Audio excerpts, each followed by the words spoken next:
Welcome back to another video. It is a banger today, and that's not me trying to be promoting my own content. I just love Pedro. I love his work. I love talking to him. He's a lovely human being and one of my good friends. So I really hope you enjoy this video as much as I have. I mean, we talk so much about so many things, so many gems in here. I can't even speak, it's so good.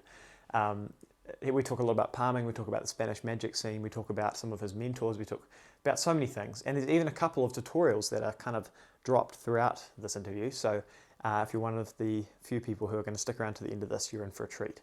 If you want context about why I'm holding the lights like this, then you can check the earlier video. Yeah, look, I'm not going to waste your time. I really hope you enjoy this video. It was such a fun video to film, and it's always good to find an excuse to talk to Pedro. So enjoy my conversation with Pedro Martin. I reckon we've kind of got to a point where, you know, cards are pretty much as good as they used to be. I reckon like new decks are pretty good. You know that here, do you know about Luis Garcia here in Madrid, like in Spain? Yeah. So they had this thing with Gabriel Moreno, which maybe it's a bit less known. I don't know if this will go into the interview thing, but if you have the opportunity to look him up, it's amazing. Like Gabriel Moreno was one of maybe the best technician I've ever seen in my life. Wow. Like, I didn't meet him because he died pretty young age.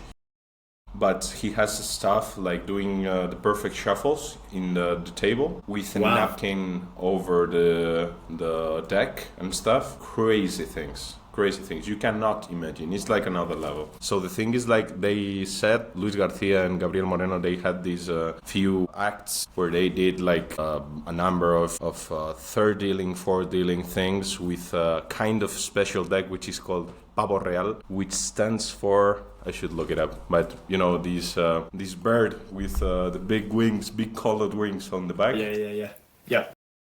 Well, that thing. And that was a kind of deck which was a bit... and it's funny because they stopped doing these kind of acts because they said that with the new decks it was literally impossible to do them, right? Wow. And, there's this whole legend around those kind of decks and stuff because, of course, it didn't depend on the deck. At least I think that it doesn't depend on the deck. But, you know, it's like if you get one of those, you can do all this shit and stuff. But it's amazing. Gabriel Moreno's work is amazing. I would send you some stuff later. It's crazy. Yeah, that would be great. Actually, let me get something really quick. It's like a deep cut. Yeah, go for it. So these are some of my prized possessions. They look like ordinary tally-hos printed in Kentucky, but they're printed in 2018. That's not going to focus on it, I don't think. Yeah. I know what you're talking about now.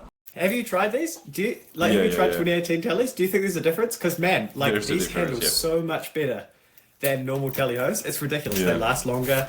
They like immediately out of the box. They just like, I don't know. I keep what these I was telling you, for being a sweaty hand guy, which I am a lot. Yeah. I know the difference between like a deck that lasts for example, when I'm giving the lessons in Magia Studio. I usually open a deck and destroy it in the lesson, you know, and it's unusable after. Or in a show, it's the same. I have to use if it's a card show, a card magic show, I destroy it. I literally destroy it, and I can feel the difference between a good cut pack or you know, but yeah. Yeah, I know. I think I still have some decks that you used that are just like, you can tell they've been used by Pedro. Yeah. It's amazing. Like I've no joke. I've marked cards like that, like for a joke. Wow. If I do a 4-ace trick, you know, for a while, maybe twisting the aces, whatever, I put them into the pack. They're border marked, basically. So it's like, I filled magicians with that, where I put the things there, they shuffle, and I go and try and find them and stuff, and they're literally marked on the sides. Yeah, it's gross. It's the grossest thing ever. Yeah. And also, Sorry, no, go ahead.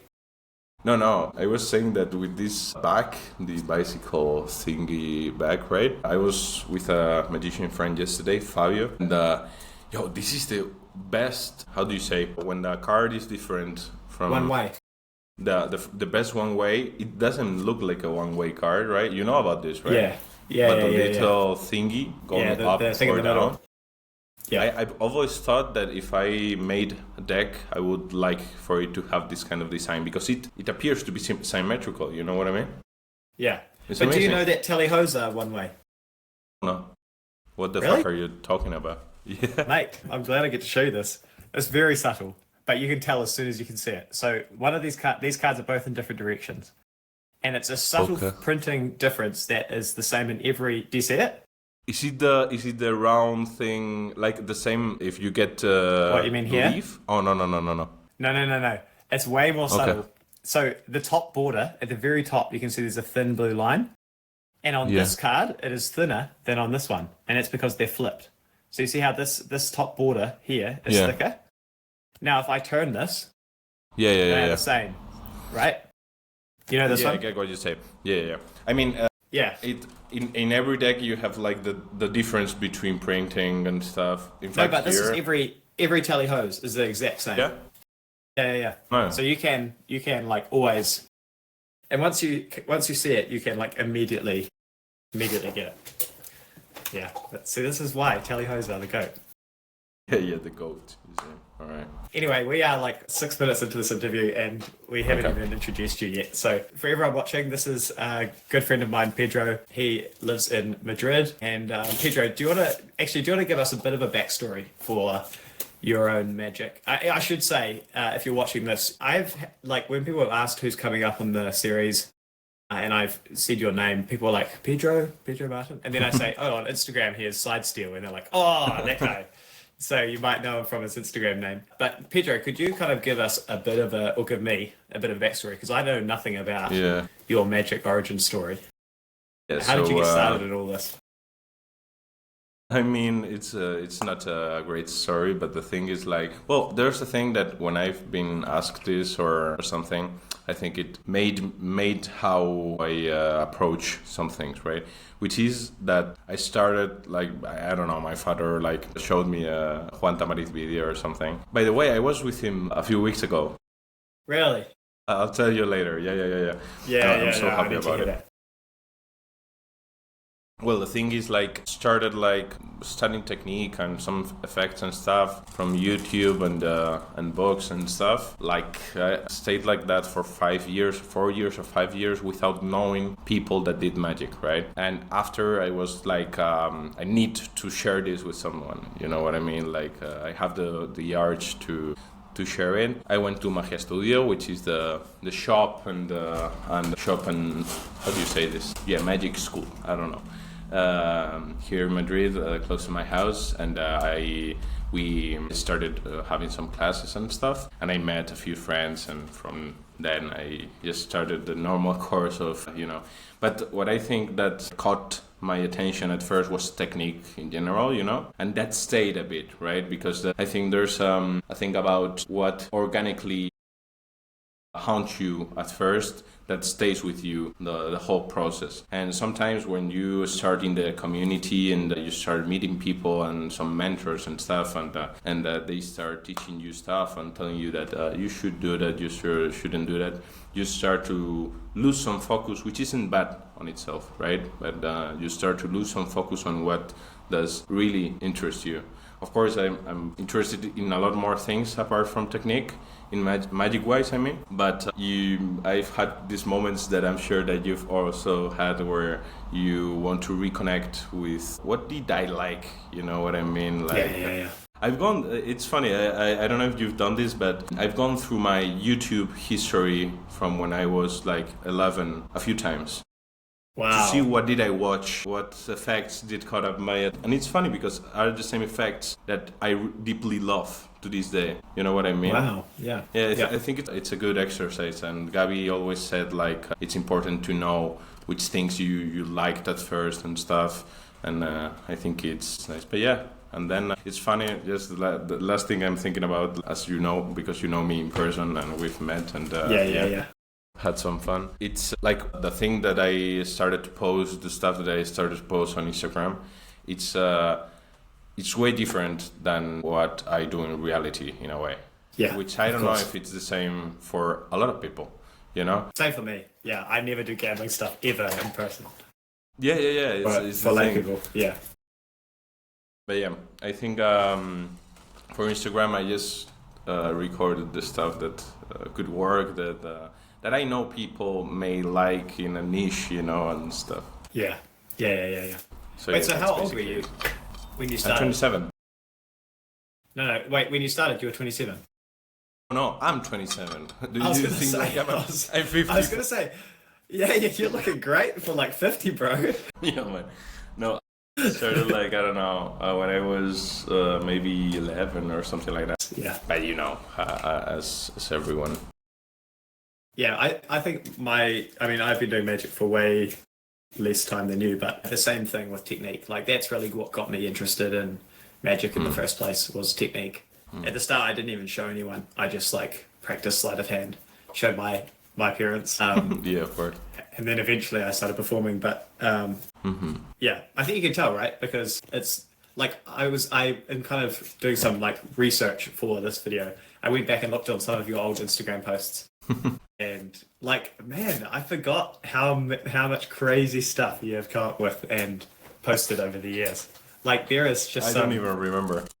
so many like crazy move monkey like palms from like I saw one. It was like you're here, this is like sticking out, and then you're here, and then suddenly the card is. I think you come up like this. Oh yeah. And then the card is just like I know in which your one palm. you're. Yeah. Mate. I think there's a difference between the things that you. That's one that is not useful at all. I mean, you can use it, but it's just maybe I don't know. But that one's funny. Let me try. If I get this in the first shot, that'd be. Yeah, that would be amazing. It's strange because I have you here and I have the camera here. So you tell me if I'm in the. But yeah, you go here. You show a card, maybe 5 of clubs. All right. Then this should come here, and then I'll tell you a few things that maybe are cool. And this is here. The idea was to palm from a position of not control, and there you go. Whoa! Oh, That looked good. I totally That looked missed good? that, mate. That was invisible. I thought it was happening after it had already happened. So Mate. the idea here is to I will expose it directly if there's not a problem. Oh with wow, it, but, you guys are in for a treat. but the thing is, like, he was playing a lot with swivel stealing. Yeah. At that time, but with this finger, I think the original is with the pinky. I always did it. Wow, with the third. Yeah, because I don't know. I mean, it's easy to notice that if you do it with the pinky, the card is coming out more, right? Basically, if you do it with the the third finger, it comes out a little bit farther, so you can do different things with different modes. Wow. And the idea is, when I'm here, I'm pushing the card. I'm almost bending it vertically, so this hand rests, and then this goes into Gambler's Cup directly. So it's a cool gesture. Is that coming around like this into Gambler's Cup, or is it coming like that into Gambler's Cup? Let me. Into Gambler's Cup. Yeah, it's coming the full way. It's like it all ends full rotation. Okay, yeah, I got it. So when I'm here, it just touches a little bit, and you can do this lovely subtlety, right, of doing this. Yeah. And it's there. Well, the part that got me was because it's on this angle, and you're palming it, like it's coming out like this. So you can't, because you're always, side steals are always like this way, right? Yeah. You're always like parallel. Yeah. It's funny because there's an interesting thing there. We're going into the specifics, but I suppose it's supposed to go. Yeah.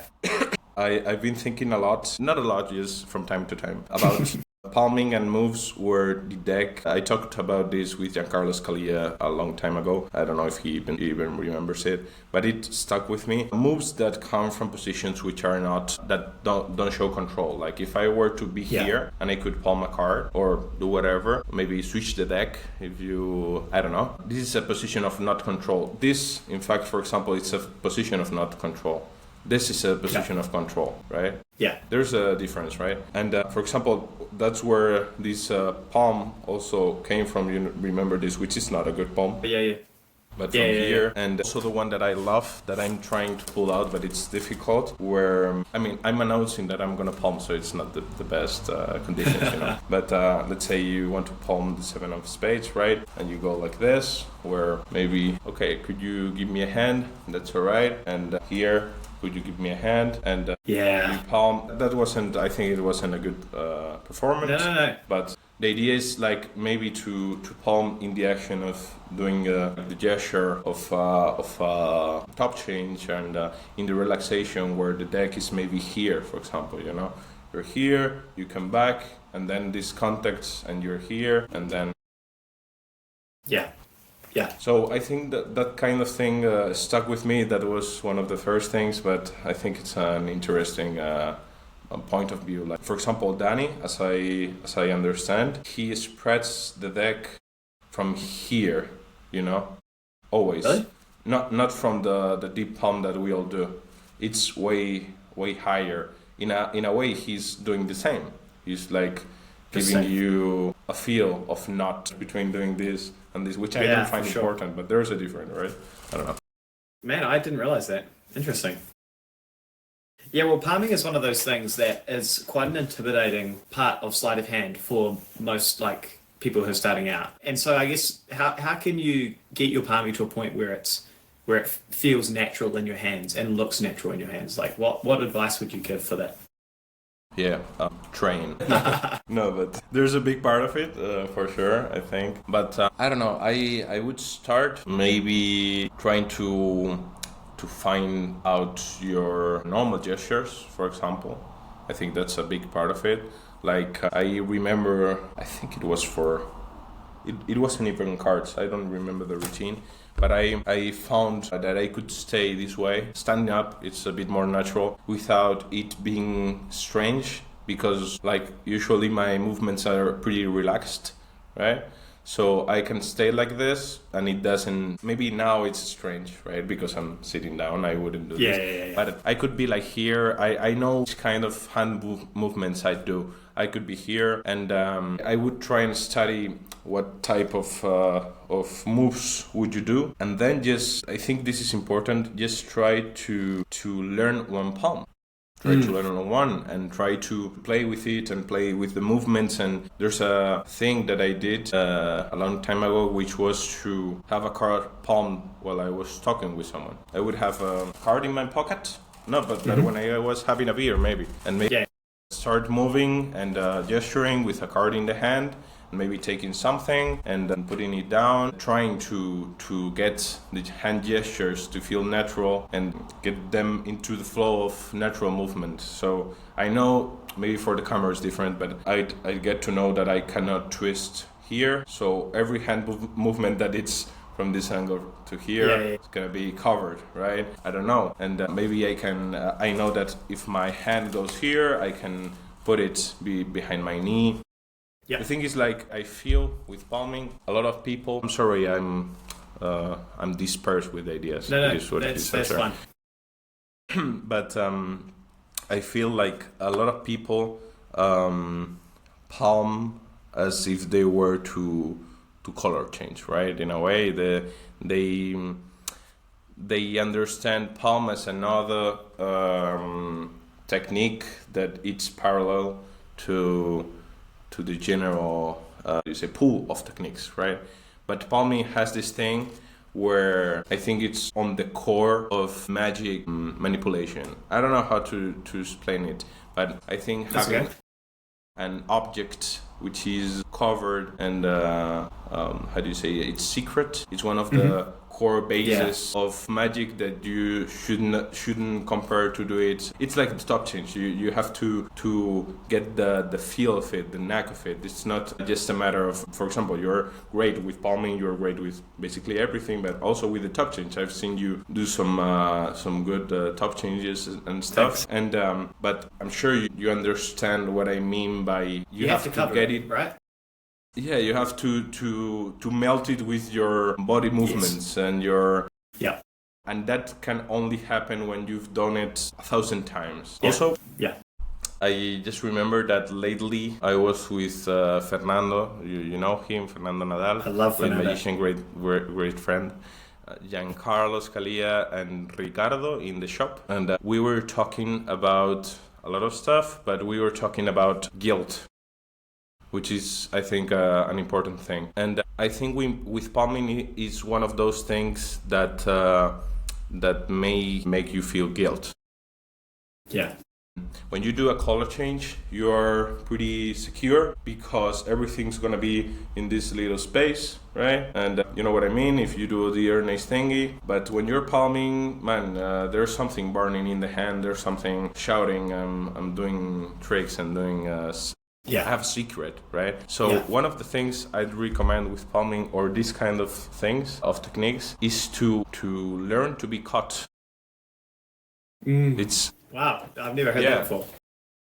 I mean, if you see a good magician that has been caught, right? Being caught, I mean, in present. I don't know if I'm saying this correctly. I understand what you mean. But you see that it's not a big problem, right? Because he understands or she understands the context, the person that they have a relation with in the moment, and they can handle it. I'm not saying that I'm a good magician, but I've handled, as I'm not a professional magician, I wouldn't have that kind of guilt. For me, it's not that, it just depends on the person also. I mean, for me, it's not a problem to be caught doing something. Maybe in a performance, it's another thing, right? It's not that much of a problem. When you get rid of that guilt and you understand that you're not trying to, you're giving something to the person, they're being entertained by something that you're doing. I think these kind of techniques start to flow a lot more because you start to experiment, you start to get rid of the tensions of the body and stuff. Yeah, I think it's a bigger part than it feels in this kind of techniques, Yeah, it's my favorite part of sleight of hand, all of these kind of techniques that, like you say, they're kind of in a different area to normal things like a double lift or something where it's all there. A top change or a classic pass or a top palm, all of these things. You have to find the moment in the moment. You have to be there so that you can figure out when to do it. But also, I was at the session recently and Giancarlo was lecturing, and part of what he talked about was palming. And it really reminded me how important everything apart from your palm is, because he's really good at total looseness in the body. It's like Ruby with coin magic, it's the same kind of thing where it's just, you're kind of just there, you're at ease, your shoulders are low and your elbows are relaxed. Yeah. I talked with Ruby, which is he's a good friend, a great guy, and a super great magician. Yeah. It's funny that I find in a way we have the same, it's called the quality of movements, which kind of in theater and stuff, which kind of movement you have in your, as I'm gesturing, I'm doing this kind of movement, is in that realm of smooth movement in the usual one-on-one talk, Yeah. So, but you have to find that, Maybe you don't have, I feel that you have a different quality of movements than I have. And it's okay, everyone has. But for example, I'm moving all the time, naturally. In the call, I've been like this, I've been like this, I've been like that. I know that, so I can play with that because it's not gonna feel strange. And it's more of letting that happen, that the trying to put, the most important thing, you see someone handling a palm, an object or something, and you would seem that after, I mean, we've all done this. It's not a matter of, but you're like this, and they are like that, right? And they stay a fucking statue, And then when they leave the card, it's like, I'm relaxed now. We can talk and stuff. And it's like, you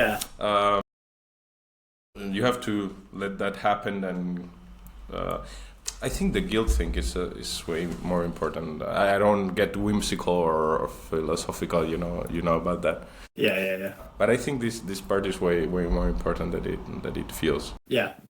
Yeah, well, that is the biggest thing that tips palming right at the beginning, is because you're just boom, one position. Can you put the cards back, please? And then, You know what I mean? Like, and that's an exaggeration. But yeah, one thing I heard from Ben when I was looking at some of his stuff on palming, which I really liked, was kind of there are like 5 different types of positions you can be in when you're palming, where there's like your hands are stationary, your hands are together, and your hands you're kind of gesturing is one. Yeah. And like holding an object is another. And so you can like move between these different, I can't remember exactly how he put them, but you can move between these different stages, even if that at a certain point it just happens unconsciously, right? Where you just kind of you let your hand do whatever you want it to do. But at the start, it's helpful to know, like, okay, I don't want to hold any one of those positions for too long. So maybe I want to pick up the box and just check inside, make sure there's nothing in it. Yeah, and also there's this thing, I mean, for example, in the palming philosophy of Ascanio, I don't know if you've read about it and stuff. Yes. One of the, it's a good read, a recommended read. One of the things that it talks about, because it's applied to general thinking, not only palming, but it's about the transit actions, right? Where of course, yeah, for example, I hate the one-handed palm, absolutely, with all my heart, because, yeah, I know, I'm sorry. I'm not telling it to the to the correct guy, but yeah. So the thing is, I know about it, but I'm not good at it, I just don't do it. But the thing is, like, what I see is that the one-handed palm should happen in an in transit action. It's kind of designed for it, right? Where you have it here, and it's a bit like that, but as you're putting it here and this goes to the thing, you've palmed, right? And of course you should try to just not just cover, but to find which are the actions that you're going for, right? If you're going to bottom palm this card, where my hand is gonna go? I have locked in that when I do this, my it's gonna go there in order to put in in transit action. The thing is, like, it depends a lot if you're routining something or if you're just idly performing and improvising and stuff. But think about which is the action that is covered at your palm in that transition. That's also greatly important. But yeah, I think it's a mashup between a lot of little things, but there's a moment where you click and you're relaxed when you have something in your hand and you're talking with people. I think it's also a good tip to do the wand thing, right? I don't have a wand, as I'm not. The wand thing? Let's use this. Not the greatest wand thing, but you know. But the thing is, I don't have. Okay, and this is gonna be the ball. Okay. But you know this thing where it's always recommended to have something in the hand in order to make it feel more empty, right? So I think it's also, I tell it in the classes and stuff, that you may want to do this on purpose without having to produce this object, like having something in your hand. It can be a lighter, it can be whatever, something, play with it for some time, be in front of a spectator, and this makes you feel comfortable, play with the angles and stuff, where you don't have to be responsible of having something in your hand, right? And it's like a practice tip. Yeah, that's great. I mean, why wouldn't you be here? You take this thing, you're here, you're talking with people, you're passing the thing to hand, you put your hand in the. It's a matter of feel comfortable with having a secret in a way. I don't know. Yeah, absolutely. And also practice a lot. I have the latest little thing that I remembered also, which is don't start with a classic palm, man. I think the classic palm is not the greatest palm to start with. I've always thought that. Because the classic palm, like, to have it technically, it's way more difficult than people tell you at first, I think. Yes, the classic palm is super difficult, man. It's super difficult. I don't even have it. You have a great classic palm that was the worst, by the way. Sorry. But no, that's fine. I just felt it being the worst. You have a great classic palm, but I think it's super difficult. I think you know too. And there are maybe easier palms to deal with at first, you know. And with one, you can cover like 70% of things that you may want to do. Yeah, I think that the benefit of a classic palm, or like this kind of position, is that it's the easiest to get into, I think. There's so many ways to get into this position. whether it's from the top of the deck, because it's kind of parallel to your hand, whereas like a lateral palm. But don't get me wrong. I'm not saying this kind of palm. I'm saying to palm it from just the classic. Yeah. I think that it's way more difficult than people present you at first. It's one of those things where you're like, why the hell am I learning to do a pass where I'm just trying to control a card to the top and I could shuffle it off, which is way better for the thing I'm doing. You know, it's one of those things where I feel like, for example, these John Goldsworthy adaptation of a palm where he goes like that. I just thought that I shouldn't maybe expose it a lot. No, it's fine. It's fine. But you know, the one that I do the most, where you can do multiple and stuff, it's way easier. It's way more practical because you can do multiple ones and you can start feeling more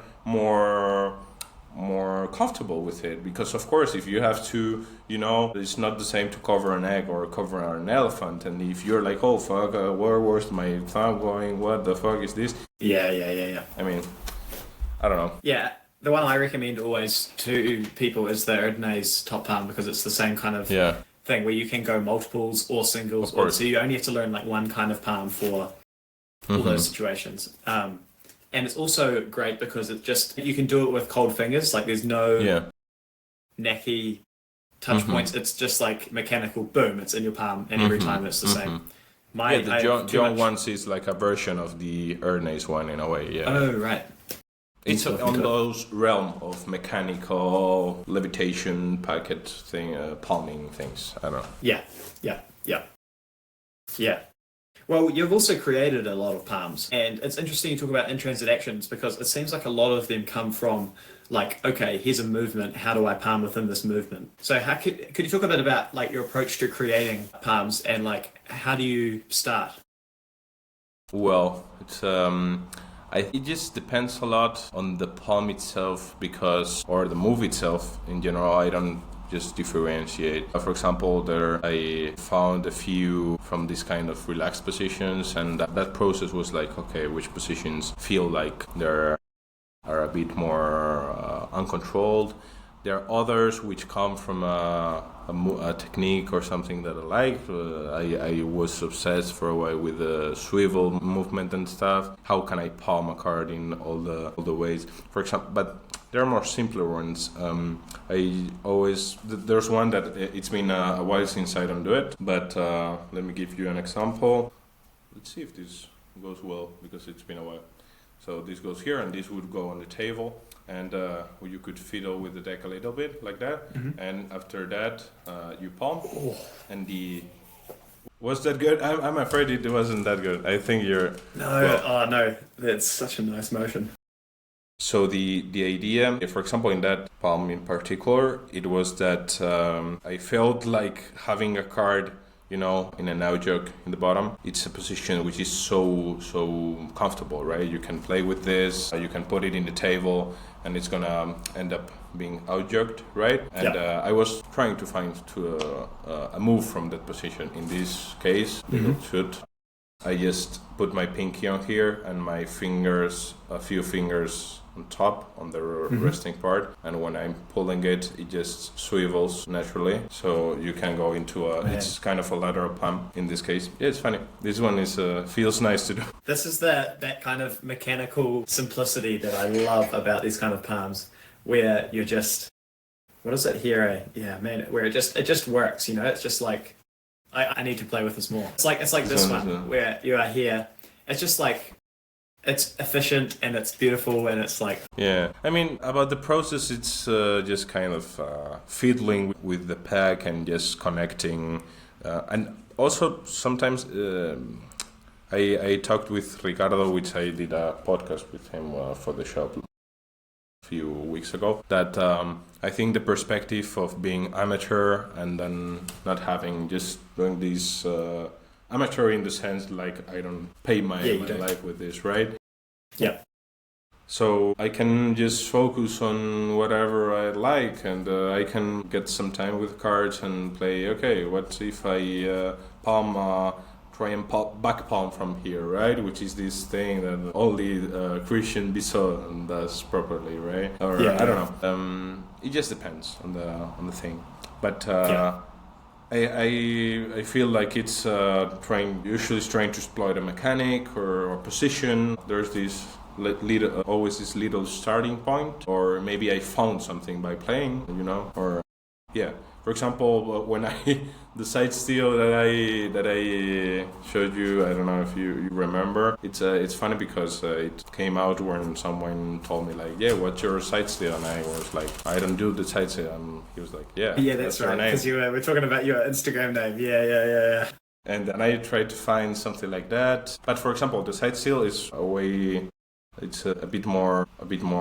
There's a bit more to it. You come here, 12 clubs. There you go. And this would stay here for a second. I think this is important because in the performance on Instagram and stuff, it's not the same. But it would be here for a second, and then in a moment you're here, right? And this goes. And or maybe there's this motion that I also do sometimes, where I'm like this, and this goes. Yeah, I love that one. Yeah.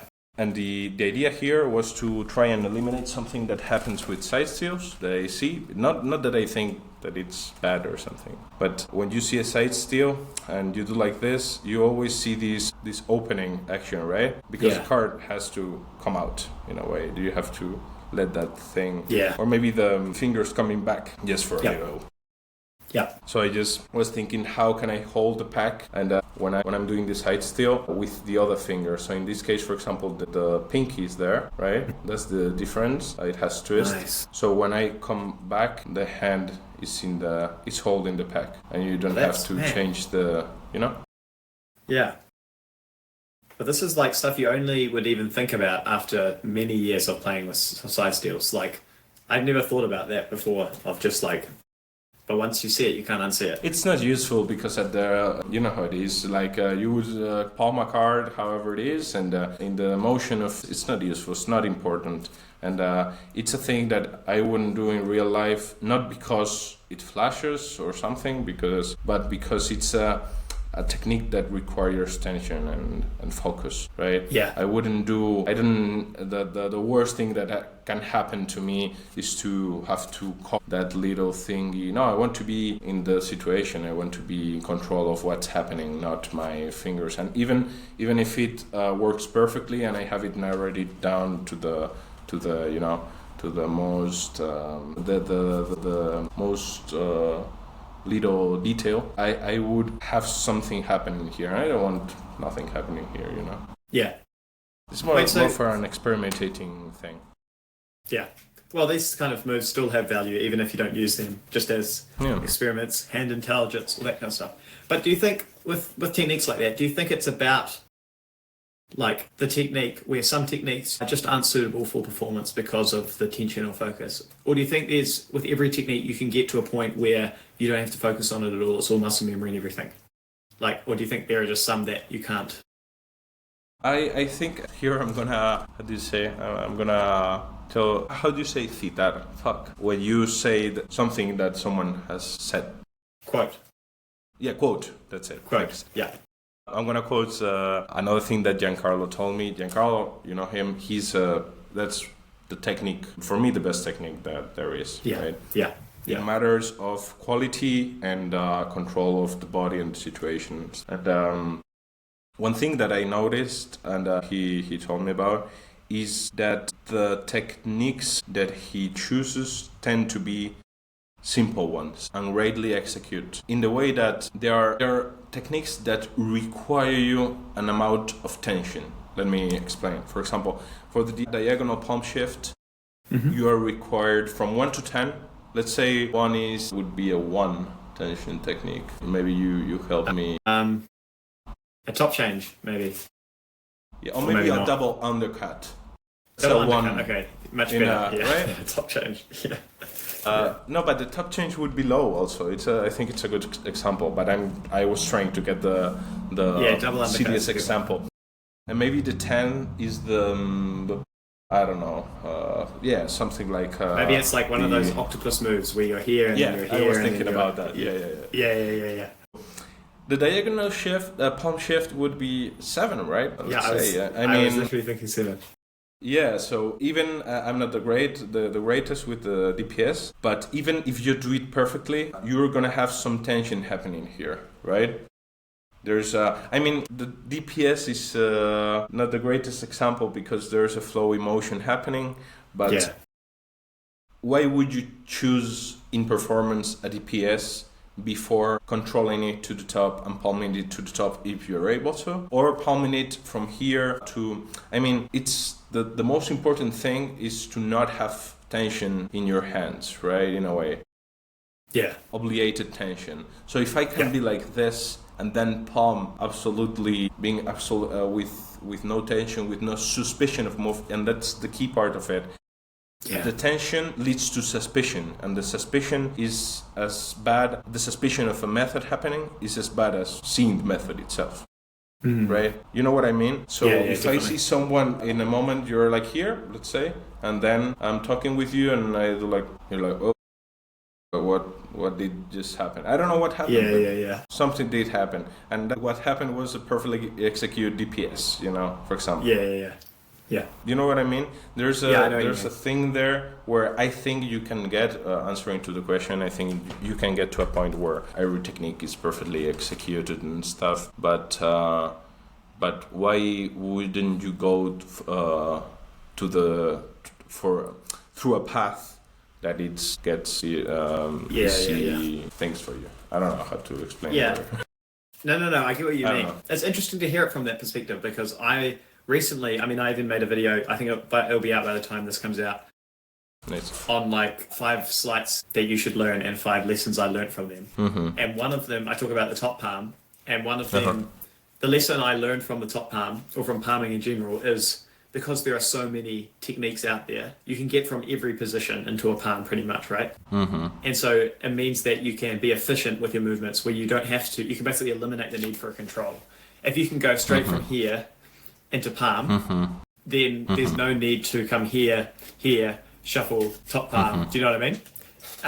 But from what you're saying, it seems like that's not always the best course of action, where sometimes it's more about, it doesn't matter if you add an extra shuffle in there as long as they feel like nothing is happening.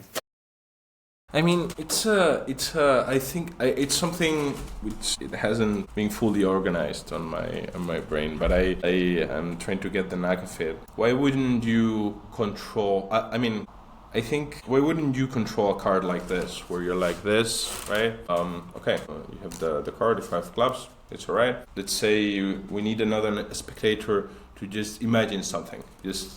Where you have to. Why wouldn't you do this? It's the worst example ever. But no, that's a good example. It just depends on the situation, and if you can create a situation where that doesn't matter, you should use it in a way, right? And just adapt it to your performance thing.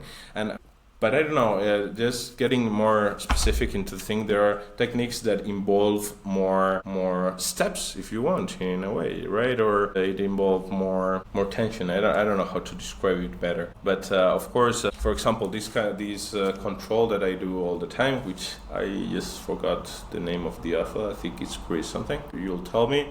But this here, and you're like here, and you say... Yeah, the hover control. I can't remember the credit either. I'll look for it. Give me a sec. Yeah, hang on. I have it somewhere as well. Yeah. Hover control. Sorry, I talked with the guy. Yeah, race to find... Chris Severson. Yes. Yeah, sorry. Yes, that's right. There you go.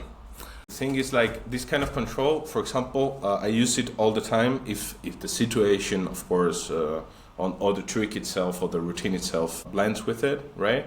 But it's just one of those where there's no tension on my hands doing this, and I can just adapt it a lot. And of course you have to learn this. This is not an unusual move. This is not a usual mechanic, and you have to put some time into it, and you have to narrow it down perfectly. But why would I go for the sneakiest, thingy where in a real situation I want to be like this?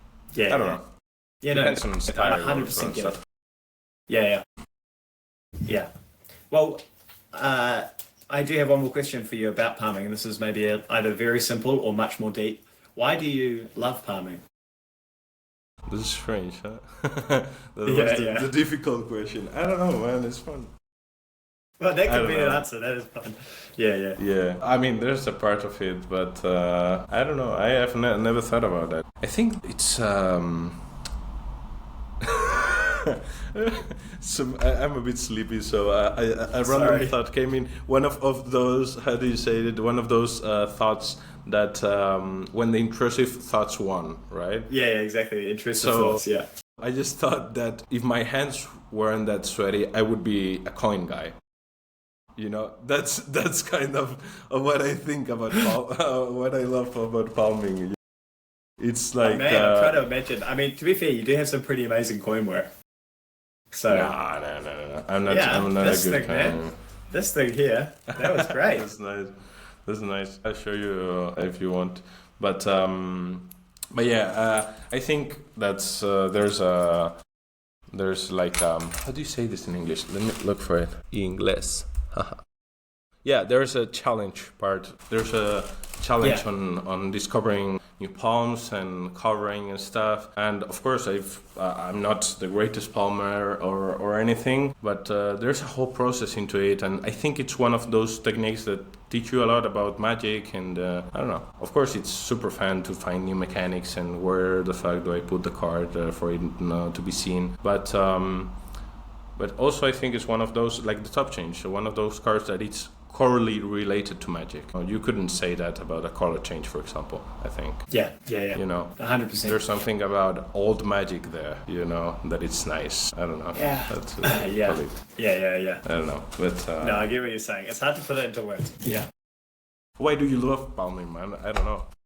Yeah, I think it's the same kind of thing. I mean, one reason is just that it's so powerful. Like, it's one of the most powerful weapons you can have as a The best. magician, the right? best. Because you can take anything to anywhere, you know. Mhm. And it's like, well, how does a color change do that? You just can't compare.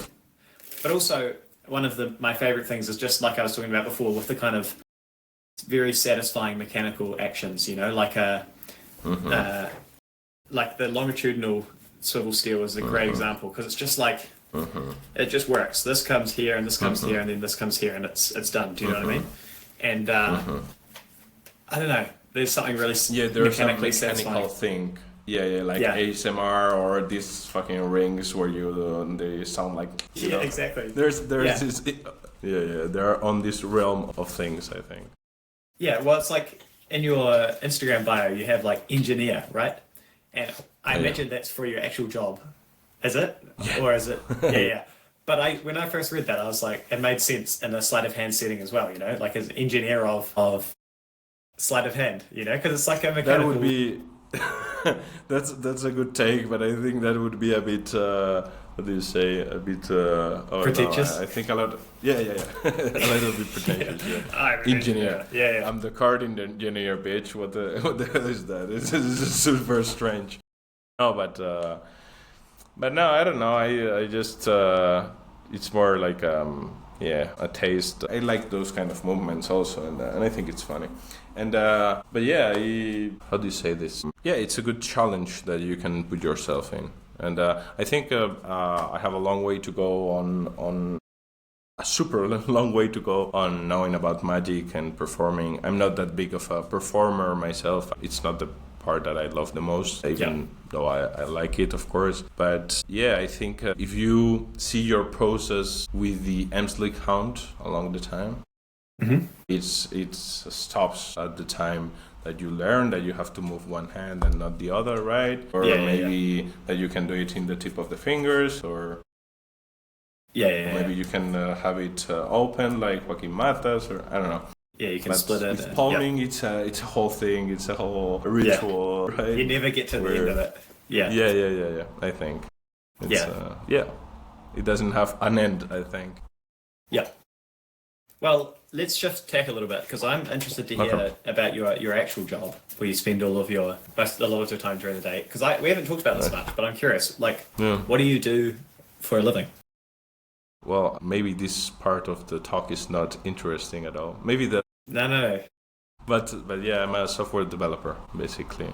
Cool. And oh man, yeah, so many magicians I- and software developers. I am right now alternating between two friends' houses. Both of them are magicians, and both of them are software developers. oh nice. Yeah. Yeah, there's something to it. I always say that you can, if you're a magician, I find that you fall into the like four things, you know, like engineer, psychologist, maybe you know, theater and stuff, and software developer, you know.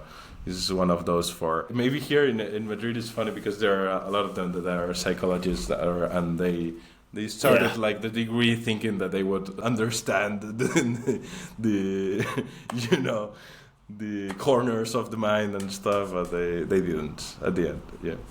Yeah, I don't know. like Fernando is one of those people that pops into my head of like he would definitely be a psychologist or like he would be like a marriage counselor or something, you know, like I don't know.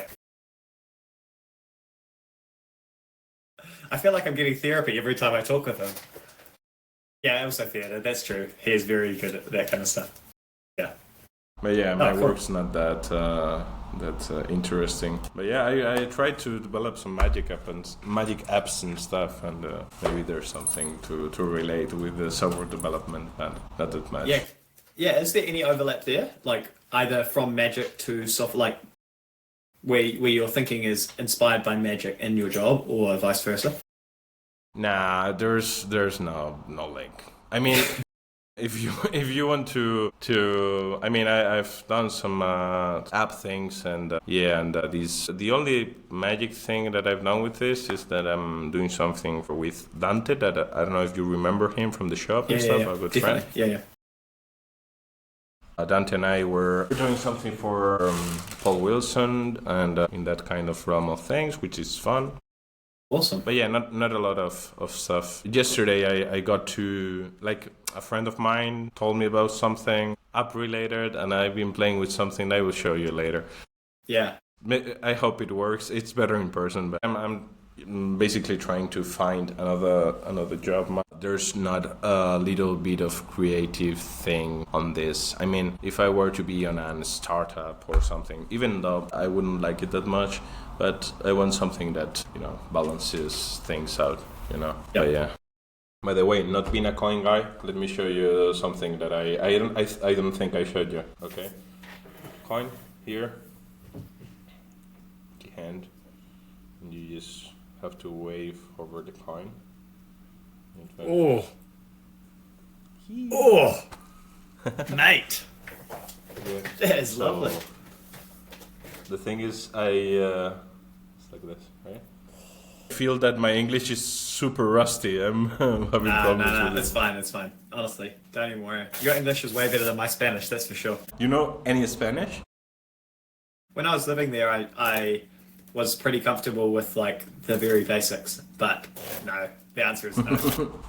Yeah, I've lost all of my Spanish pretty much, apart from hola, gracias. Yeah, that's pretty basic. That's pretty basic Spanish, I think.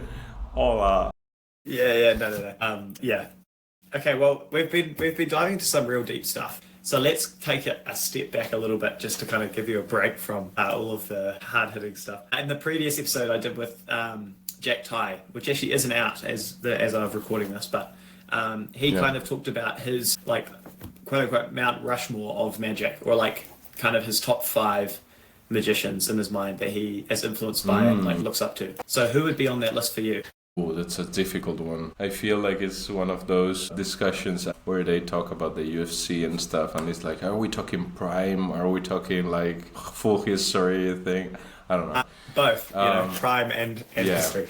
I think David Williamson has to be there for me, for sure. Here in Spain, I mean, there's a lot of people for different reasons. One of those is also Giancarlo, for sure. And also, it depends, but maybe, I'm telling this from the top of my head. I mean, maybe in 15 minutes I think about more people. But of course, all the masters like Juan Tamariz, but I'd say also Slidini would be there for other reasons. I'm trying to, maybe Jaime Figueroa, which I don't know if you know. I do not know. No. He's a magician, but he's mainly known here as a ventriloquist, which is really.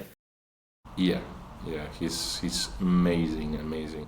And I find like I'll think about the fifth one. I think I've said four, but and a super different range of people. It's a pretty strange group. But that's a good thing. Decided to but there's this thing where, for example, Jaime and David Williamson and stuff, I feel like they're people that understand entertaining, which is a different realm of things. It's another thing.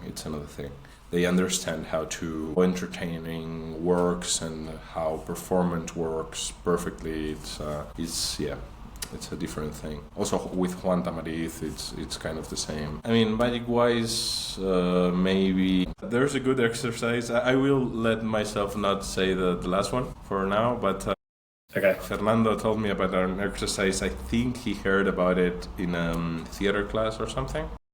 Mm-hmm. I don't remember, but I found it funny. If you want to think about it, it's kind of the same, but more related to you. So the thing was to think about what would be your family in terms of magic in this case. Who would be your father? Who would be your grandfather? Who would be your uncle, which is a different feeling, you know? Who would be even your cousin, you know what I mean? Or your brother. And that's a good exercise in to think about which relations you have in terms of, I don't know, it's different. I really like that. Yeah, it's nice. Who would be your magical family? I don't know. I think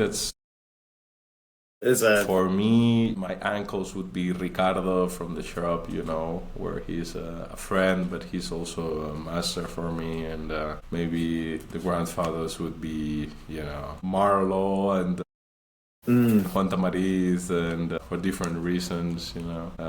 I don't know. I just thought about it. I found it to be an interesting exercise to do. It's funny.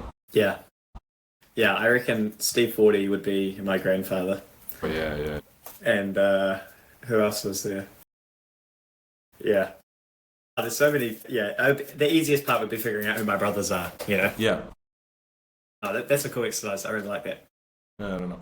But yeah, there are a lot of magicians that I have different reasons. It's difficult to get to 5 for me, because given that magic is performance art where there are a lot of stuff in the same room. It's not like we can divide it in close-up and you know, a lot of things, but there's a lot of stuff going on for me to just point out 5 people, you know. It's difficult for me. No, it's impossible. You have it clear for you? Like, is it clear? Man, who's on my... I'm still like a newbie, so I still need to meet more people, but I think so far I would say David Williamson definitely is up there on that list. Steve 40, if you can count him as a magician, which I wouldn't count him as a magician, but he would definitely be on that list. Mm-hmm. I'd say Ben Earl would be there for me. Yeah, it's tough. I think Giancarlo definitely would be on that list. I have not looked at enough of his work, but everything I've seen him do has been insane. And yeah, these are all like dream guests on the podcast as well. This is not a podcast, no, but like that would be very cool to get some of these people on. Of course. And who else? I would say like Danny is probably there, but because I have learned so much from Danny, but that's kind of like I don't really learn a lot of Danny's material anymore. So I don't know. I think that's probably the list. Maybe. Yeah, in matters of how it has influenced you, for me, it would be there also, because we've all been Danny for some time, you know. Yeah, exactly. And that has to matter in a way, you know. But of course, yeah. Yeah, I know I've forgotten someone, and I'll wake up at 3 a.m. thinking, dang it, how did I forget? Yeah. Okay, well, let's move on. I want to talk. I mean, you. Sorry, excuse me. Don't worry.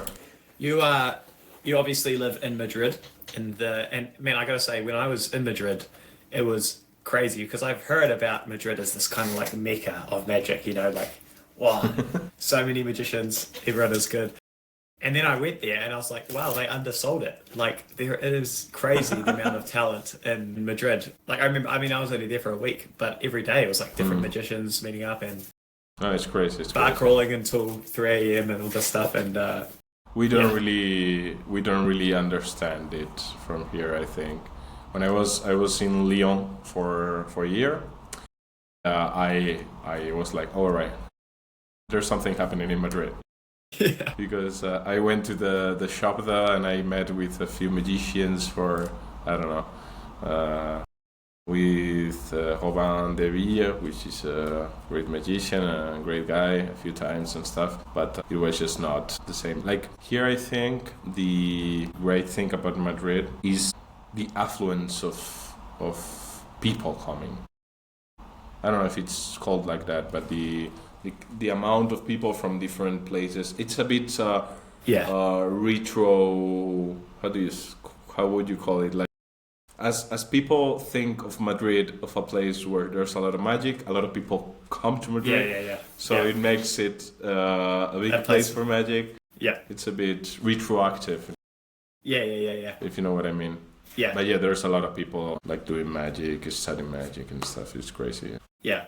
So what is it like then? Like in Spain as a whole, I mean, there's the whole Spanish school, right? Which is, I've always found it interesting, the differences between what magic is like in different parts of the world. You know, have a very, there's a very French style, there's a German style, there's a Spanish style, there's an American style, there's a British style, all of these things. You can kind of think about exactly what kind of magic that person would do if they're in the stereotype. So how have you been influenced by the Spanish school? And can you talk a bit about the Spanish school for someone who maybe isn't so familiar with the term?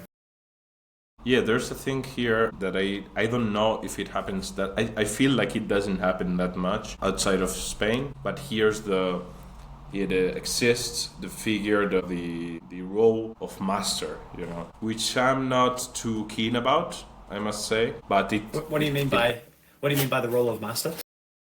Yeah, the role of we call here a master, a maestro, you know, like I don't know, in English maybe it's like that makes sense. Yeah, so it exists here. For example, I would say he wouldn't say this of himself, but Miguel Ángel Gea. Oh yeah, it's for our generation. It's like a role of master, like Ricardo Rodriguez. Also, I don't know. There are hundreds of big masters like Blanc, Luis Garcia. I don't know, a lot of people. Yeah.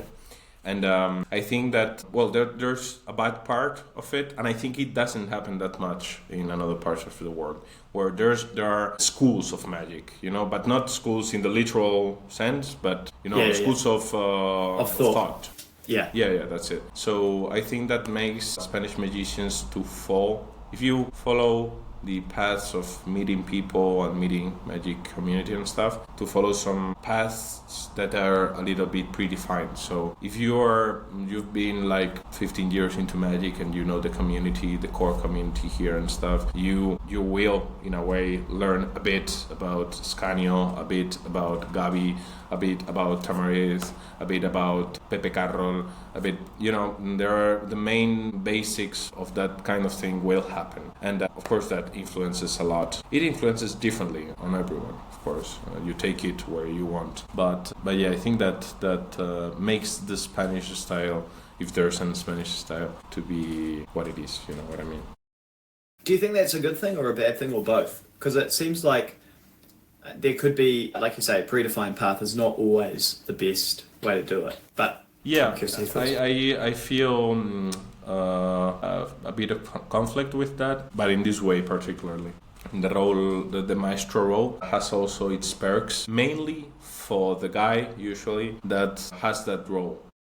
What I mean by that is like if you get to be 50 years old or 55 years old and people start considering you a maestro or a master, you could fall into stop thinking and start teaching in a way. For example, Miguel Ángel Gea is a guy which is the opposite of that. Yeah, that's why I was about to say that. Yeah. Value a lot. He feels like the constant apprentice, the constant experimenter, and that's what it's so attractive about what he does and his thinking, which is amazing and stuff, right? But there are other examples that I feel, but I won't give, where I feel like you adapt this comfortable position of teaching stuff and teaching your thinking that makes your thinking stop in a way, right? And also, in the side of the apprentice, it can also lead you to a path where you... I mean, it's like everything else. This is not about magic, but of course it's good to learn the basics of something from people that know the basics. But it gets to a point where you have to ask your own questions, you have to put some things into practice, you have to put your own thoughts into the thing and try and mesh them. And what I feel is that, for example, from the upmost generation, the one that's on top, I don't know, The generation older than us, the next one, right?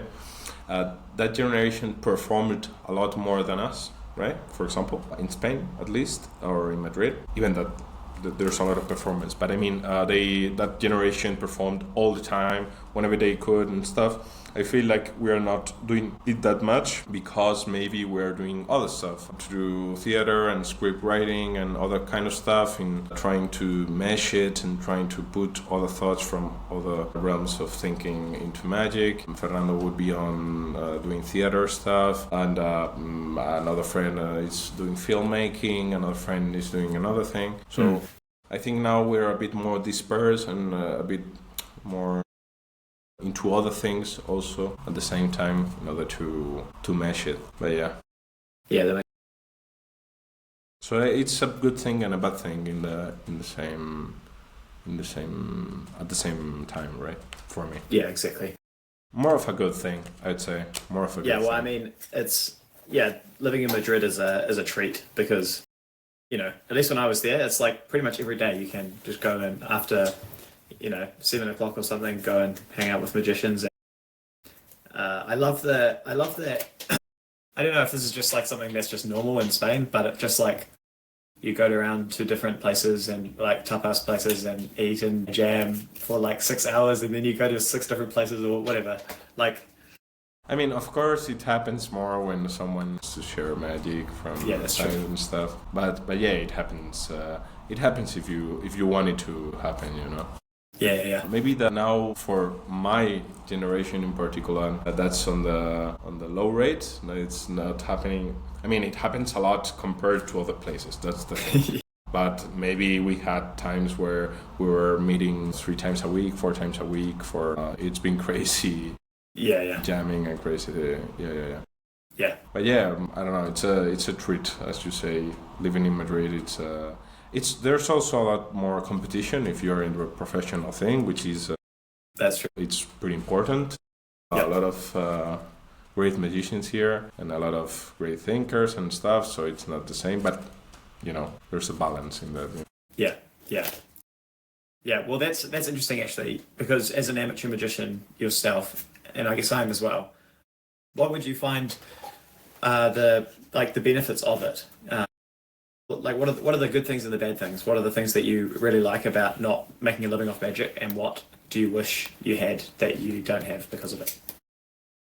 I mean, of course, a good thing is like as any hobby, I think, right? Where you don't feel the pressure of having to, I don't know. For example, I don't know if I told you about the 4 impossibles, one impossible 4 impossibles thing. One impossible 4 possibles thing. No? That's the thing. First of all, that's a thing I'm trying to put together. That's with one-on-one tricks. Do you remember that kind of things? Yeah. That kind of stuff. Yeah. Which is a bit more experimental. It would be a show, like a 20-minute show for 5 spectators and stuff. I have the how do you say this? The possibility of trying that. Yeah. The freedom to try that, because I don't depend on it, which is good, and I can take a break from magic, which makes a lot.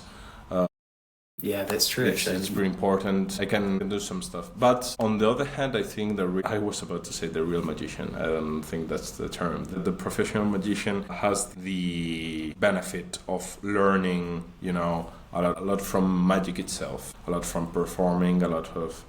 I know that Giancarlo's work wouldn't be the work it is if he hadn't performed as much as he have performed. Yeah. It's So I sometimes feel out from it. That's why I'm starting to perform more now, and I have a few things coming up and stuff. And that's the reason behind it, because I think you can also get disconnected from what really magic is.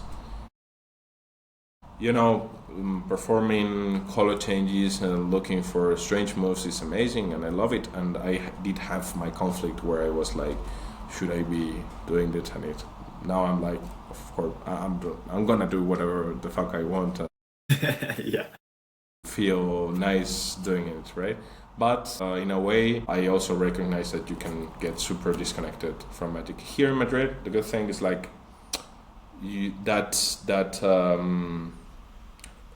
flag, I mean, not flag, but that, you say the thing that marks the north and the south and a compass. Yeah, that you have a compass around from the amount of magicians that are here that doesn't let you get too disconnected from what magic really is. You know what I mean? Yeah, that's super helpful. Yeah, because I was going through something like that recently with technique, where I was like, man, all I do is just sleight of hand. I haven't, like, in this last month, I haven't performed a lot. And whenever I don't perform for a while, I always just, like, I think too hard about stupid things, and, I'm too focused on technique. But I understand you as a performer, man. Like, yeah, I am. For sure. I love performing, but if I don't do it for like a month or 3 weeks or something, if I don't like consistently get the rust off, then I find my thinking like shifts, and I spend all my time doing bloomins, finding the aces and stock controls and all this stuff. But I mean, we have to let us do this kind of stuff. For example, I've been with Fernando and Antonico. I don't know if you know him. Well, a good friend. He's a great magician. And we've been going sometimes Giancarlo also to a festival in the summer that's here in Spain, and they invite us to perform magic, and we are there for some days and stuff. And I think it was this last year or before that was the first one that I felt like a magician. And I've been studying magic for 16 years or 17 years, something like that. That was, I've performed. I mean, it's not like I haven't performed ever or something. Yeah. It was one of those first time that I was doing cocktail magic, and I was with my material and control of the situation. Absolutely. And I was like, this is way different from 3 years ago when I came here. I didn't know, I mean, I had the tricks and I had the tools to do magic, but I didn't know how to put them together. You know what I mean? Yeah. There's it's kind of the palming thing that we were talking about, but being a magician on itself, where you feel that's round and you feel, they feel you as a magician also, right? Yeah. And I think you always have to be in connection with that, I mean, you don't have to. You can do whatever you want. I mean, I feel like people doing. But if you want to know how magic works, and not only if there's something there, you have to perform. You have to perform. Yeah, I agree. Yeah, it's interesting. I mean, I think there's a place. Like I was talking to someone at the session who I really want to get on this series called Dan Smith. I'd never heard of him before. I'd never met him in my life. He was just kind of sitting around the table, and we just started chatting about sleight of hand. And he doesn't ever perform. He doesn't even really do sleight of hand. He just thinks about it and has some really insane work on some of these. He showed me a way of making the pinky count like totally tensionless, no tension at all. Your hand is just like this, boom, and there's pinky count. And it's like, I think there's also a place for those kind of people who don't really care about the performance side of it. They just want to focus on like the technique. Of course. No, that's great. Like you say. Yeah. It's a matter of, instead of techniques and stuff, it's a matter of knowing how magic works. Yeah. How it works in relation to another person, which is like, like the only brain processing what we're doing, And if you don't have that spectator to process it and feedback you, it's impossible to know for sure if what you're doing is right or not. You know what I mean? Yeah, and one thing I didn't realize until recently is that it's a muscle. You have to work it out constantly. It's not like you can just get good at performing and then you stop and you're still good. Like I was performing so much last year in my little challenge that I did, and then I took a break for a month or two, and it was so much harder when I got back into it. I was like, what? Why? Where is it gone? Why do I suck now? And No, that's a great way of putting it, because I'm gonna do a duo show now in Awesome. a few weeks. Yeah, we've put it with together Arturo, with right? yeah. Yeah, I saw that. That's awesome. Yeah, and we'll see how it goes, because we're preparing stuff. It's gonna be pretty crazy. But yeah, I've lost the muscle. I've lost it. I'm now greasy and fatty, also magic-wise. But yeah, I've lost it, and I want to recover it, man, because yeah, it's literally a muscle. It's a good definition. Yeah. Literally. Yeah. Well, let's change the topic a bit, because Yep. I want to talk about one of the things that I was most surprised about when I actually hung out with you in Madrid, because you never really post any stuff like this, and I was like, what? But that's the kind of like shuffle deck and use ace cutting stuff, because that's like my main project in the background always, is trying to figure this stuff out and research every method for it. And I was really surprised when you were just like, oh yeah, I do that stuff. And I was like, what? So it was amazing to have someone to share it for the both of us. Yeah, it's like, oh man, because it's too niche for all my friends. They start snoozing immediately as soon as I talk about aces. But yeah, how did you get started in that? Like, what caught your interest in the gambling stuff, or just like that plot in general? So yeah, there's this gamblers thing. I lost the mic for a sec. Do you hear me? Okay. So this is kind of my first approach to it, right? It's pretty technique heavy, but I'll try. So it was like this, where you... Nice. No, it was a joke, man. Oh, okay. Okay, that's kind of you, man. Thank you. Yeah, I was like... I was trying... No, it's not the stuff you showed me, that's for sure. No, So yeah, the thing is like I don't know. How did this start? I don't really remember. I don't remember. I saw a video. Yeah. I saw a video by a guy which is called Professor or something. I don't remember the name, man. I should look it up. But he had some interesting thoughts and videos about plots in Magic and stuff. He had an approach to finding cards in the pack. I played around with it and put some of my thinking and stuff. More experimenting than thinking, I must say. Yeah. And but I find it to be a super mega interesting plot, and I don't know. I love it. I really love it. And yeah, I think it's a powerful tool to have. I really think so. To be able to find cards impromptu or semi-impromptu, or it depends a lot. I mean, yeah. Many different methods. Yeah, it's also nice as an out, I find. I have a few different ace demos I do with increasing difficulty, but the most difficult stuff where you're just handed a deck and asked to find cards. That is, if you can develop a skill like that, then if you screw up the easier ones, you can just go to the harder methods, because you don't have to restart or. Of course. But yeah, is it something you perform for lay people, or is it just kind of tinkering with magicians kind of I've stuff? done it. No, it's like I do this a lot, where I told you about having a card bombed, even if I don't need to. Yeah. I sometimes do that in the context of not doing the effect I'm going to, where they name a card and I may try to find it in that moment and stuff, and maybe that's not the effect to produce it, it's more of a different thing.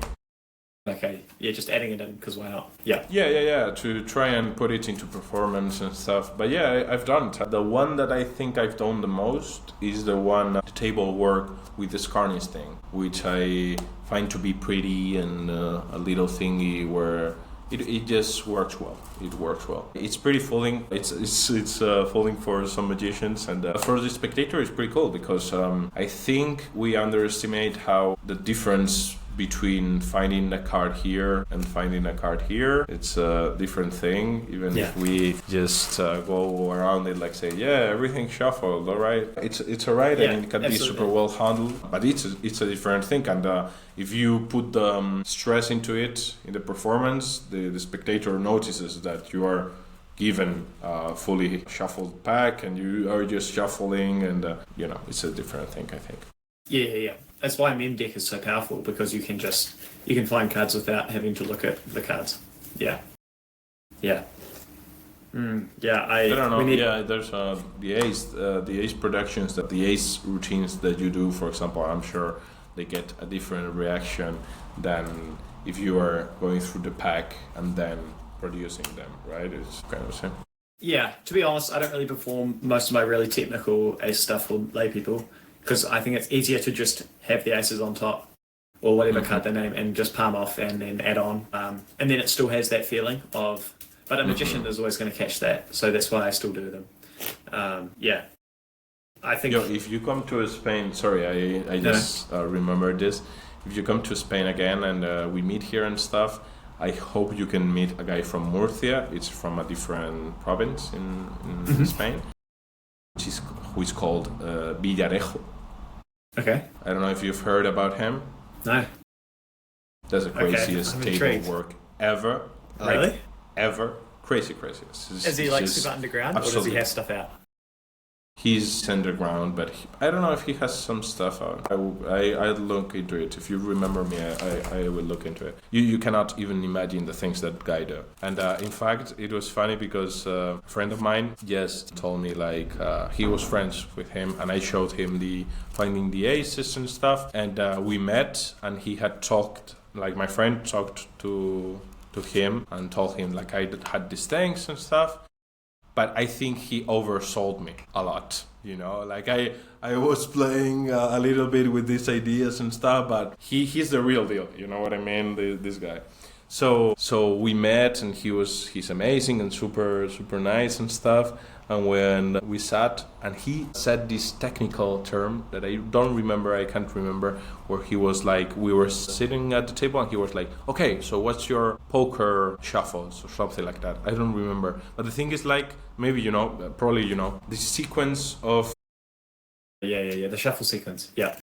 Yeah, the shuffle sequence, right? He asked me something like that. I was like, what the fuck you were talking about? I don't have anything. What the hell are you talking about? Yeah. He showed me some stuff that it's absolutely amazing. And it happens to me, I discovered that there's this thing between you guys, you table shuffle guys, the ones like you, the crazy ones like you, where there's a little niche there, right? A little circle of people doing that. But it's funny too. I don't know if you realize, when I watch your videos doing that kind of shuffles and stuff, I'm like, yo, that must be great, because what I just saw is shuffling. You know what I mean? So I go for the next video, and it's like, oh right, he shuffled again. Nice. Yeah. He has the aces. For me, it's that. I see literally no difference between things. I don't see it. It's the blessing and the curse, because it's I'm I love this method, and everyone's like, what are you talking about? It's just the same as the last one. Yeah. No, but yeah, it's a super niche thing. That's why I'm I don't know, I don't do you know that guy on Instagram, the Phantom at the card table, Joey Moriarty? Yeah. That's why I love his stuff so much, because he just posts the kind of stuff that I really love, the stock controls and different methods and things. When I first saw that, I was like, I had no idea what was going on. I was like, what is this? This is so advanced. But yeah, it's a whole trap. And because I'm in so deep on this one specific area of sleight of hand, I've realized recently that I start to confuse the difference between what is basic and what is advanced. For me, what I think of as basic is very a much higher advanced level if I was starting out. But for me now, it's it's just the normal basic stuff. For example? I can show you some stuff, I guess. Of course. Let's see. So, for example, let's get an ace. This, I would consider very, very basic, a very basic sequence where you shuffle it into the middle, give it another shuffle, and then finish with a cut, right? For me, this is quite a basic thing, but there are the concepts in here are quite advanced. And although maybe it's basic compared to some other techniques, it's still quite advanced. So, yeah, I don't know. It's annoying because my whole perception of what is Like, Of course. like for example, this move here is one that I struggled with for ages, but now I can do quite easily, so I don't really think about it. It's the what is it called? Rod hops, riffling down 3 times or something. I actually messed that up. Let me try that again. So ace. So basically, the idea is you riffle it down once, you riffle it down twice, and then the hardest part is the third riffle. Riffle it down again, and then you can cut it to the top. But now it's like, I don't know. I hope this doesn't just sound like I'm showing off, but it's just like, No. it's hard because when I'm trying to teach this stuff, because I do private lessons and stuff, and when I try to teach it, it's really hard to break it down at a basic level because you're like, oh man, this actually is quite an advanced concept. Yeah. Yeah, there's a great thing about teaching there. That's one of the things that happened to me recently, giving the lessons and stuff in the shop with Ricardo. About getting in touch with, again, with the details and the basic fundamentals and stuff. And I guess that's good for you also, where you can remember what things are about. And yeah. Yeah, teaching. I don't know. No, sorry. Yeah, go for it. No, I interrupted. No. It's okay. I was just going to ask. I mean, I found teaching like really difficult, but also really helpful, like you say, to reconnect with the fundamental parts of each move. How have you found it teaching at Mahia Studio in Madrid? Because I know you've done you do classes there, right? And yeah. And how regular is that? Ricardo, how regular? It's like, it depends, because Ricardo is the owner and he was the teacher. That was the classes that I went for like 10 years ago. Yeah. And he gives the cars there, but he goes to his hometown like twice a month or thrice a month or something. So it depends, but sometimes 3 times a month, or sometimes 2, sometimes more. It doesn't. It depends. But it's let's say 3 times a month, for example, something like that. But it's cool. We've been trying to do it more session-wise, where all the tricks presented in a class could be put directly into a session. Into a show. Yeah, into like a show. Yeah, that's it. And I don't know. I just love teaching in general. For me, it's a natural, because I've loved doing it with everything. I'm talkative. I think that can be seen. Because for me, for example, with engineering, I haven't ever been able to memorize big bulk of data or something.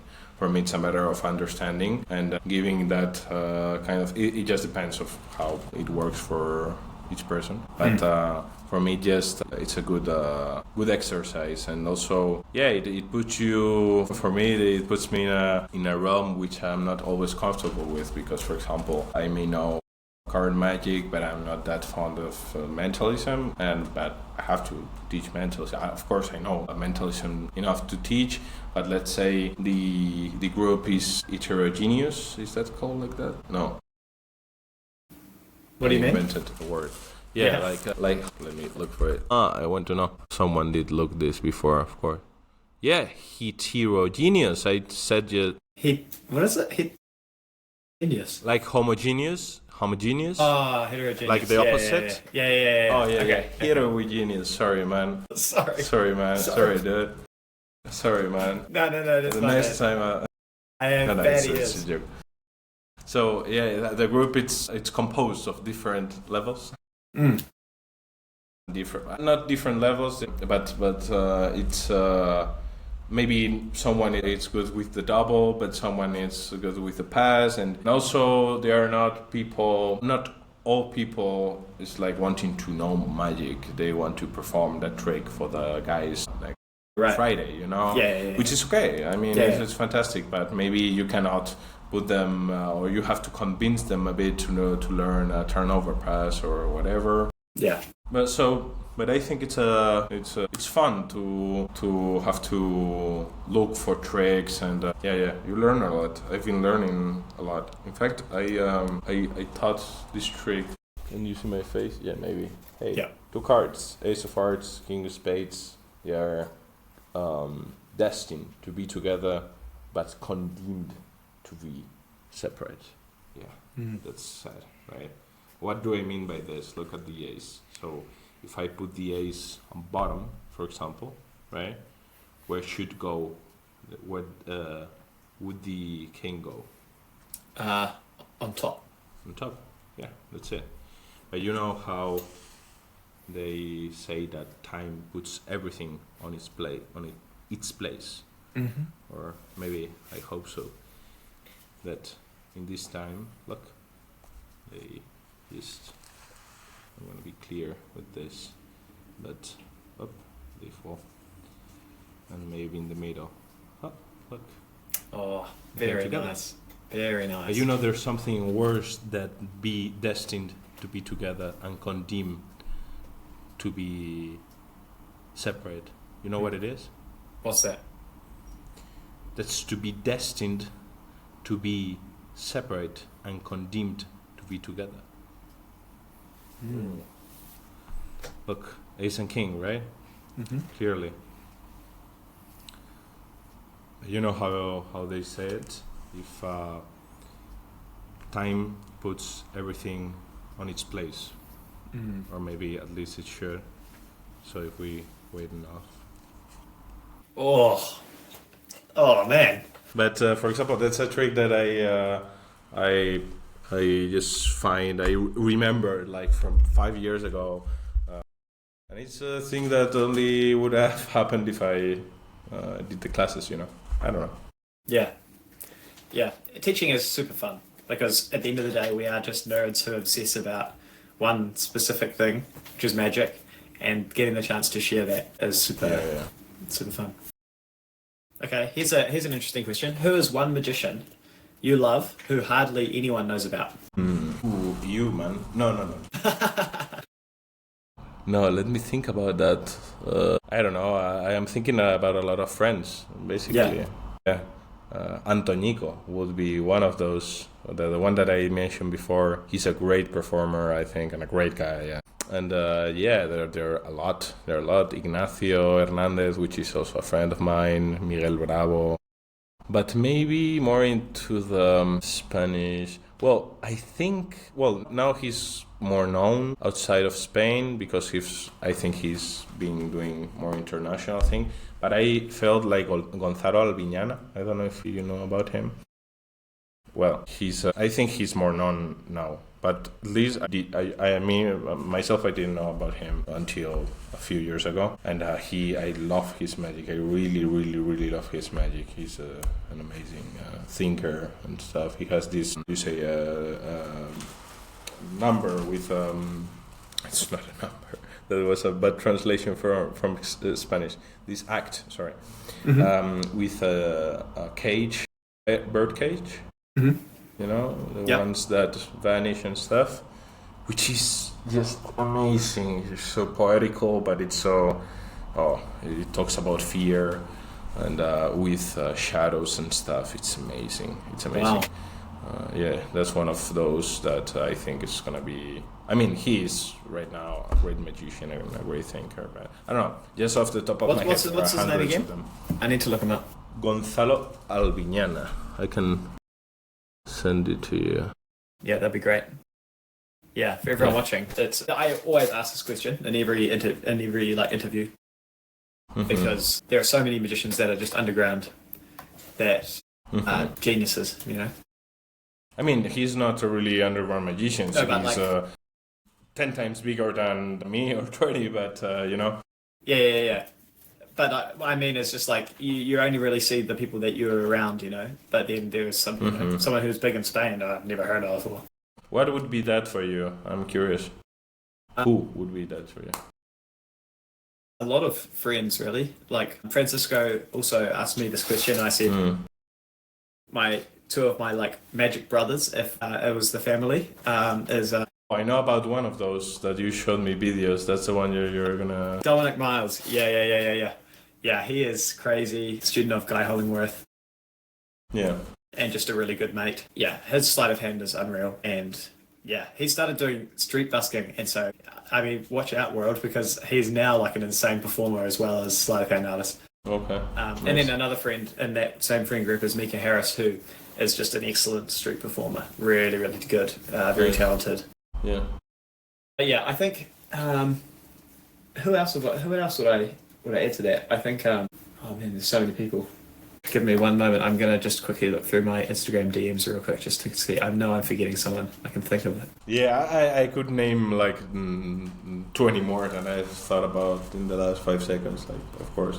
Yeah. Oh, I'll tell you one person who is crazy good is Geoffrey Chimeno. Do you know him? Yeah. Yeah. I know him. Yeah. He is. Oh, that's Is that real, man? He makes me feel like a layperson every time he performs. Yeah. Yeah. Of course, like I don't know. He's not. Just again, he's well known. Yeah. But it depends on what. Depends on where do you you know are. about Otto Chobatre? Yeah. Oh, I met him. I met him at Trobarn, yeah. right? He was at Trobarn, right? Oh yeah, of course. But Yeah, do you yeah. know, like, I don't know if he's that known outside of France and Spain. I don't know. No, I'd never seen him before until I went to Trobarn. It's And then I saw amazing, his man. lecture on sleeving, and I'm like, what the heck? Yeah. Crazy. Yeah. Well, Yeah. there are a ton of, it's impossible to narrow it down to few people. Yeah, exactly. Yeah. Oh, nice. Well, another similar question. What topic in magic do you think should be talked Sorry, what? What topic or subject in magic Yeah. do you think should be talked about more than does? What subject do you wish people spoke about more? I'd have to think about this. I'd say maybe story writing could be one of those, really related to entertainment on itself, I'd say. So do you mean like a different to scripting, but like, what do you mean by story writing? Yeah, not story writing, but maybe focusing. I mean, I feel like, how would I explain this? I have to organize it on my head before, but we are super tied to the formula. How do you say formula? Formula. Of the effects on themselves, in a way. Yeah. I don't know how to call it. So if you see, I don't know, the macombical, for example, thing, you know the macombical or not? Well, it's this effect where you have a set of 10 cards and they're all the same, but the spectator, the whole audience sees it, but the spectator with you doesn't. So it's like, oh, you're gonna choose a card, whatever, and and then it's the only one that's different because they have the rough and roughing. smooth thing. Yeah. Okay. I've never seen that before. Wow. Well, I don't know. I was talking about a typical canonical thing, like I don't know, card to lemon, or billet to lemon. Yeah. Doesn't matter. I feel like that kind of, we are too tied to that kind of structures, which is normal because effects on themselves, and mostly the ones that we inherit from the past, have their own structure. So when you take them, you cannot fiddle too much with how the card to lemon works. You can fiddle with method, but the structure on itself is going to be a card that goes to a lemon, or a billet that goes to a lemon. So I think we should explore more how to make a show, an effect, doesn't matter the scale, how to give more ideas with it, how to make a good story with those effects, with that show, how to get other tools apart from the effect themselves and apart from few thingies that we use on our shows, like to have a premise that hooks it and ties everything up, or having a circular structure where it starts like it ends like it started, this kind of thing. Yeah. And I think there are a lot of people going deep into that, like Paco Agrado, but for example, I said in Spanish.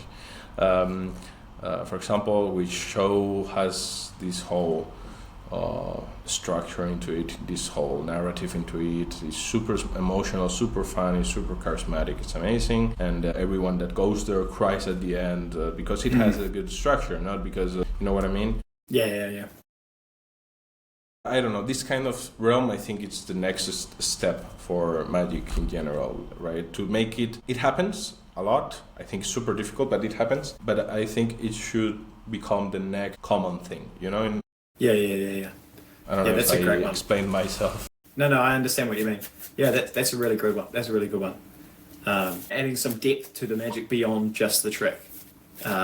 Yeah, but with tools, I mean, with tools from script writing, they exist. Like Yeah, exactly. people that write novels know those tools. People that do police, that is not police, the detective movies know how to how they work. There are tools. Like it's not like we have to get deeper in the topics, which I feel also happens a bit, right? When you're like, yeah, this is about death and life, and it's about romance and whatever. It's a matter of how I make this trick interesting, right? Or how I make this show interesting for people. So there are tools for telling those stories, right?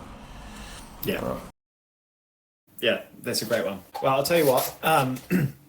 I want to. I'm going to go into some closing questions now, and then we can go into some more jamming afterwards if you still have time. But you have basically the same questions every time. Curious to hear your thoughts. Okay. What is your biggest pet peeve in magic? What's a pet peeve? I don't know. Yeah, maybe that doesn't translate well. Like something that people do, like magicians do, that annoys you. Cool. Oh, I don't know. I have to choose. Fuck. I'd say doing a pinky count like this, maybe, this kind of pinky count could be top of that. Yeah, the appearing guard. No, probably like how do you say, bothering a spectator. Taking advantage of a spectator would be the. What do you mean by that? Like in which way? Where you make fun of the spectator in a bad way, this kind of stuff still happens. Audience abuse. It seems like not, but yeah, I totally agree with that one. Yeah, that's just that just makes my blood boil whenever I see that. It's like, oh. Yeah. Okay, this is a nicer question. If you could go out for dinner with any magician who has ever lived, who would it be? Ooh, yeah, I'd say Robert Houdin. Wow, yeah, that would be insane. There would be some translation issues, but yeah. If he said pet peeve, I would be fucked. But yeah. But let's hope he. I don't know. Yeah, maybe. Yeah, or Slidini or something like that. Yeah. I don't know. Yeah. You? Yeah. Tommy Wonder. Definitely. Ooh, that's a good get. Oh, that would be also a fun night. Because you also have to think about like, not just someone who is like good, but also someone who's nice and would be good to hang out with. And Tommy Wonder is like my favorite. I didn't magician. put that into account. Yeah. That's who was on my Mount Rushmore. That's the one I was missing. Tommy Wonder, of course. Oh, nice. He's my favorite magician of all time. Oh, how did I miss him out? Yeah. That would be my top also, I think. One of my top. Oh man, I love Tommy Wonder. I wish I got to meet him, but I didn't. Yeah, well. Okay. Final question. If you could only read 3 magic books for the rest of your life, which ones would they be? And let's assume you've already read what you've already read, but from now on you can only read 3. There's one that it's sure, I'm sure of it, which is Impromptu Magic by Gardner. Oh, I thought you were going to say Expert at the Card Table. Isn't that your like, Oh, no. That's your go-to, man. I know that. No. Impromptu Magic. But for sure, like Impromptu Magic. Have you read that? No. Yeah, that's the Bible, man. No, like for sure, it's the collection of all the Naki magic from but not Naki. Naki is not the word. Like, impromptu magic. Of course, I mean, am I stupid? Like when I say impromptu magic, it's like all the tricks with a spoon, with a knife, with two cords and whatever, with a sock. It's full of that. It's a book like this. I may bring it. It's amazing. You cannot bring that to imagine. Blackpool. I need to see it. Yeah, and I just got it on physical because I've read it like a lot of times, and I on Wallapop someone sold it like for $80, which is the original copy, not the original, but one of the old ones. Wow! And I'm so happy, and it's one of those where you can play with all the ideas. Every idea is playable, Yeah. It's not like if you take maybe what's this guy's name, the wine of. Well, I don't know, but Simon Aronson, you could not play a lot with the things. You know, they are too good to be touched in a way. Yeah. This is like some physical stuff. It's amazing. For example, the heartbeat thing by Juan Colas. You've seen the heartbeat, right? Yeah, heartbeat. No? Yeah, definitely. Yeah. One of the things that is there that he put his own thinking into the thing. But there are these kind of tricks. You know what I mean? Yeah, I know. Amazing stuff. And then maybe how have I never heard of that? Yeah. No, I have to bring it to you. Then maybe the expert card technique could be one of those. Yeah, that'd be fun to have to play with stuff. Missing one. Any ideas? Do you like Card Control by Arthur Buckley? That would be on my list, I think. But I would. I have an original one at my house. Really? Like a first edition? Yeah, first edition. Dang. Yeah. Beats my Dover reprint. From a few years ago. Yeah. Yeah. I think that's cool. Or I else? don't know. Like, what about like Royal Road? Are you a Royal Road fan? Or not really? Not my cup of tea. Yeah, fair enough. I'm thinking. It'll appear, but maybe. What about like one of mine would be Structural Conception of Magic by Ascanio? Maybe not for you. Yeah. No, I like it, but I wouldn't have it like if I would have it to take it to a desert island or something. I would go for a Ricardo Sanchez book, like the uncle I told you about, the magic uncle. I mean, in the exercise, he has some great thinking about magic. His books are fantastic. I think they're not. I'm sure they're not translated into English, but he's one of those that if they were translated, they would be important, you know. And how he talks about, how he thinks about magic, everything. Yeah, that'd be my top 3, I think, probably. Okay, well, this is your chance. Or maybe, sorry, an old book, you know, like a Robert Houdin book or something. Wow. That could be one. Yeah, that would be interesting. Those are fun. But yeah. Okay, well, this is your chance to plug anything you've got going on, any projects you've got, anything people can, where can people find you? At SizeSeal on Instagram. Yeah, it'll be in the description. The thing is, the only thing I have for you, I have the show in February, but I don't think your spectators may be able to. Hey, all those Madrid guys, go to the show. And then I don't know, but I may open a Gumroad for things, for downloads and stuff. Yes, bring it back. It back. I do not have stuff to plug right now, man. Sorry. Yeah, well, I'm excited to hear how this show goes. I'm glad that I can't see it. I was really pleased when I saw it because you and Arturo are both kind of like very good like magician amateurs, where you play with all of this stuff that is like not commercial but just really good and fun. I think it'll be. I hope you don't see that as like a bad thing. Like that in my eyes, it's like I think that's the point of the show, right? Is to. I remember reading in the caption, it's like doing crazy stuff that doesn't make sense or something like that.